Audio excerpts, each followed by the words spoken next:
নমস্কার বন্ধুরা, আপনারা সবাই কেমন আছেন? শিলার যৌথ পরিবার থেকে আবার চলে এসেছি আমড়ার টক ঝাল মিষ্টি আচারের রেসিপি নিয়ে। এই আমড়াগুলো গাছের আমড়া, বাড়ির গাছের আমড়া। একে ভালো করে পরিষ্কার করে ধুয়ে নিয়ে খোসা সমেত 4 টুকরো করে কেটে নিয়েছি খোসা সমেত। এবার প্রথমে আমি গ্যাসেতে কড়া বসিয়ে গ্যাস অন করে দেব।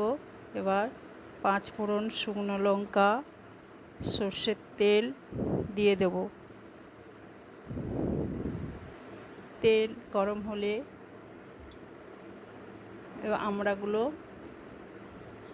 দিয়ে দেব। আর আমি এখানে কাঁচা লঙ্কা ব্যবহার করেছি, আপনারা গুঁড়ো লঙ্কা ব্যবহার করতে পারেন।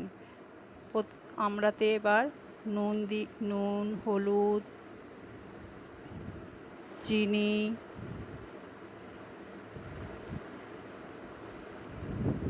দিয়ে দেবো।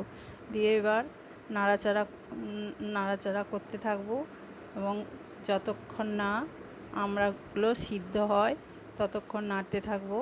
এবং যখন সেদ্ধও হয়ে যাবে আর আমড়ার গা থেকে তেল ছেড়ে দেবে, তখন বুঝতে হবে যে আচার হয়ে গেছে এবং তখন আচারকে নামিয়ে রাখবো।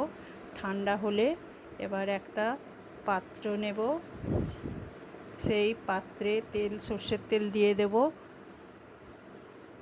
এবার আচারটাকে ওই পাত্রের মধ্যে ভরে রেখে দেবো। এই আচার অনেক দিন থাকে, অন্তত 2 বছর তো থাকবেই এবং খেতেও খুব ভালো হয়। টাটা, বাই বাই, নমস্কার।